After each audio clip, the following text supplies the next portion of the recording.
안녕하세요. 오늘은 원술의 실수에 대해서 알아보도록 하겠습니다. 네, 읽어주시고요.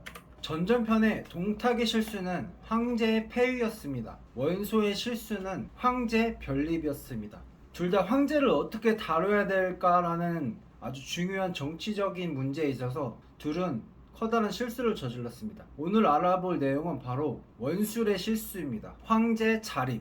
지난 편의 내용을 좀 더 살펴보면 원소는 원술에게 편지를 보냈습니다. 황제를 변립하는데 도움을 요청하는 편지였습니다. 근데 원술은 정당한 도리와 엄숙한 말로 반대를 했다고 저번 편에 말을 했잖아요. 나의 뜻은 동탁을 없애는 데 있으므로 나머지 일에 대해서는 알지 못한다. 이러한 명분으로 거절은 했지만 원술의 속셈은 따로 있었는데 바로 남을 세우느니 차라리 직접 황제로 서지. 이게 바로 원술의 속마음이었습니다. 원술이 그린 행복회로는 이랬습니다. 한나라는 이미 시한부야. 그리고 황제 성씨인 유씨도 지는 해야. 그렇다면 누군가는 대체를 해야 돼. 근데 누가 대체할지, 유씨를 대체할 가문은? 하고 셀프로 질문을 하고 답도 셀프로 내리죠. 4세 30의 집안인 바로 원씨가 유씨를 대체해야 돼. 근데 원씨 가문 중에 그럼 가장 자격 있는 사람은 누굴까? 적통인 나 원술. 이렇게 논리를 세워서 자신의 꿈을 꾸기 시작합니다. 바로 자신이 황제가 돼야 된다는 그런 생각 말입니다. 또 원술은 옥새를 갖고 있었어요. 원술이 옥새를 갖게 된 경위에 대해서 여러 가지 썰들이 있잖아요. 근데 이제 189년에 태감 장량의 난 때 이 옥새가 사라졌다고 합니다. 근데 손견이 죽는다고 많이 알려져 있잖아요. 또 손견이 옥새를 주었지만 결국은 손견은 죽게 되고 이게 손견의 부인의 손에 있었대요. 근데 원술이 손견의 부인에게서 강제로 뺏게 됩니다. 그러고서는 다음번에 황제는 이 옥새를 갖고 있는 자신이라고 스스로 강하게 확신을 하게 됩니다.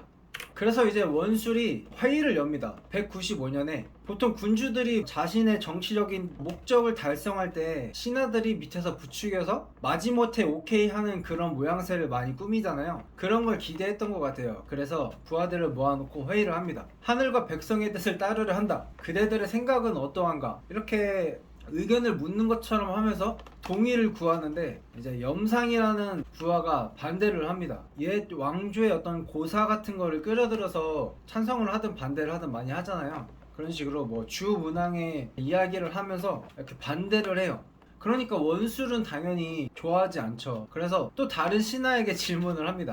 이제 장범이라는 사람한테 똑같이 질문을 하는데 자기가 직접 반대하기가 굉장히 부담스럽나 봐요. 그래서 동생한테 짬처리를 합니다. 그래서 동생 장승이 반대를 하는데 천하의 덕은 성씨, 귀족 자제 여부 이런 게 중요한 게 아니라 덕에 달려있다라고 이렇게 돌려서 반대를 하게 됩니다. 이렇게 신하들이 반대를 함에도 원술은 밀어붙여서 결국은 197년에 황제를 칭하게 됩니다. 스스로 말이죠. 그래서 황제를 칭했더니 이제 친했던 손책이 바로 이제 손절을 합니다. 황제 칭한 거를 반대 의사를 표하고 바로 절교를 해버립니다. 그리고 이제 지원군을 얻고자 여포한테도 사돈을 맺자고 하는데 여포도 손절을 하고 원술이 보낸 사자를 바로 조조에게 넘겨버립니다. 원술이 화가 나서 보복하기 위해 여포를 공격했지만 패배하게 되고 따르던 무리들도 배반을 하고 친척들도 손절을 하게 됩니다. 점점 외톨이가 되어가는 거죠.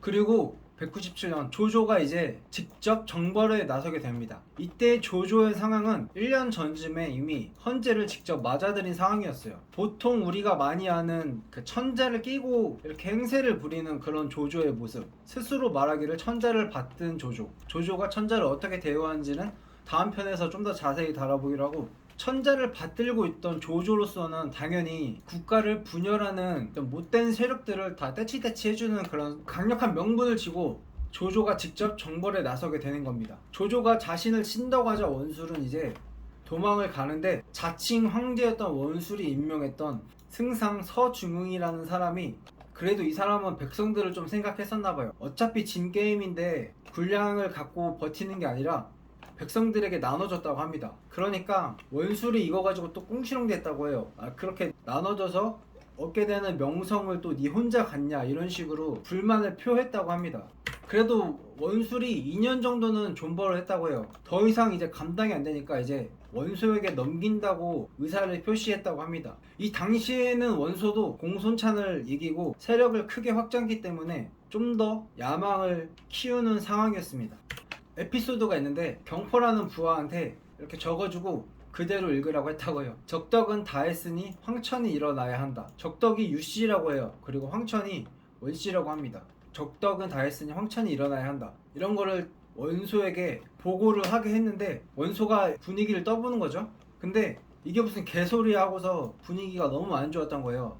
아니 쟤 뭐지? 쟤 좀 이상한 거 같아, 이런 식으로 되는 거죠. 그러니까 원소가 자신도 몰리게 되니까 그냥 죽여버립니다. 왜냐면은 자기가 주작했다는 그런 말들이 조금씩 나오고 있었나 봐요. 그러니까 원소 자신이 꾸몄다는 얘기가 확산이 되기 전에 모른 척하고 그냥 죽여버렸다고 합니다. 그래서 경포라는 사람은 좀 억울하게 죽은 거죠. 아무튼 이게 원소의 속내였다고 해요. 그렇게 은근히 원술의 계책에 동의를 했는데 조조가 이제 눈치를 채고 유비를 보내서 합의해서 차단을 합니다. 그래서 원술이 원소에게 옥새를 전달도 못하게 되고 결국 원술은 비참하게 죽게 됩니다. 수춘 근처의 강가까지 도망가게 돼서 죽게 되는데 여기서 이제 꿀물 한 모금을 먹고 싶었지만 그럴 수 없었다. 이렇게 꿀물 한 모금도 못 먹고 원술은 비참하게 죽게 됩니다. 황제를 셀프로 칭하는 황제 자립했다는 정치적 판단 때문에.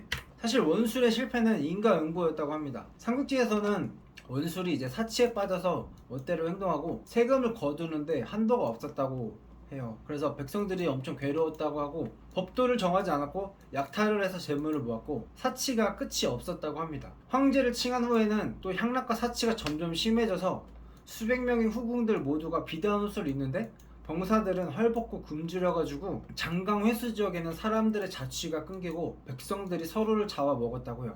이랬을 정도니까 원술이 성공을 한다는 것은 말이 안 된다는 거죠. 인과응보라고. 사실 원술도 그냥 마냥 똥멍청이는 아니었다고 합니다. 젊어서 임협의 기질로 유명했다고 하고 표렴으로 발탁돼서는 낭중에 제수되고 뭐 내직을 두루 거쳤고 동탁 때는 후장군에까지 올릴 정도로 무능하진 않았지만 황제의 지위라는 욕심에 눈이 멀어서 판단을 못하게 되는 거죠. 이제 이중택 교수는 또 분석을 합니다.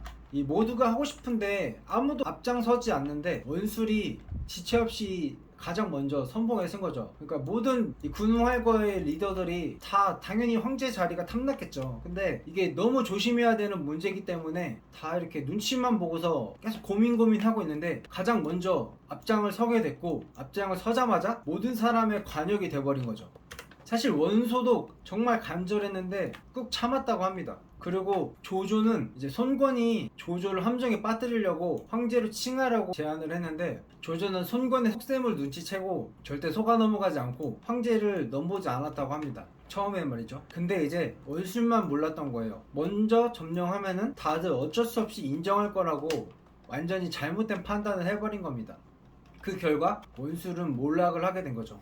사실 원술과 원소가 서로가 적인 줄 알고 서로 상대방만 이제 누르면은 자기가 패권을 잡을 줄 알고 서로 치고받고 싸우는데 사실은 이 둘의 시야 밖에서 조조는 진짜 쑥쑥 성장을 했던 겁니다. 그 정치적 판단을 잘해가지고 어떻게 황제를 대접해야 하는지를 조조는 잘 알고 있었습니다.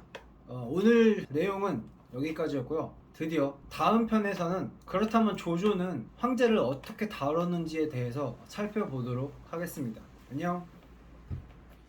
よいぞよいぞよいぞ